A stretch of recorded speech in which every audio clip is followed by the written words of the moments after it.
think what I've seen some of our customers do really, really well is linking an off-peak pricing strategy with an intentional segmentation of their customer base to basically say, hey, who are my more price sensitive but not time sensitive customers versus vice versa.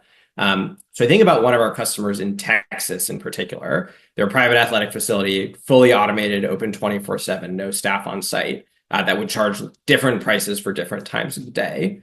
One of the things they've really leaned into to increase the utilization of their off-peak hours is they've identified they have a group of customers who are very price sensitive, but are not very time sensitive, right? Basically, they're like, look, I want to use the space next week. I'm actually pretty flexible on when I come in. I'm actually pretty flexible to tell you kind of last minute when I'm going to use it, right? In other words, I don't need to book it 3 weeks in advance. I can tell you the week of when I'm coming in. And I'm willing to trade off all of those downsides, right? Sort of not getting the premium times, not being able to book further in advance, et cetera, in exchange for a discounted pricing. And so they've designed essentially a special membership model for that type of customer that basically reflects, look, you're going to get a special price that's very discounted. You're not going to have access to certain high demand hours, and you're not going to be able to book as far in advance as others because anyone that sort of wants to pay full rate, so to speak, is going to have first dibs.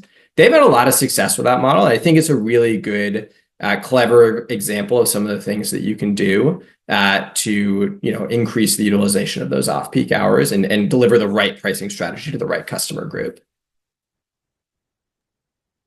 I would say too, Andrew, I know even in our fitness facilities with some of the people that aren't even like a 24-hour facility, so not necessarily using the peak hours in terms of what they're billing, but even maybe having other people be able to utilize their facility. So whether it be, say, you're hosting trainings in there, you're essentially renting out the space, either to even an individual trainer if you wanted to, or even just other businesses. Like we used to even have people that would come in and actually do team buildings or do different things as long as you have certain spaces that allow for it.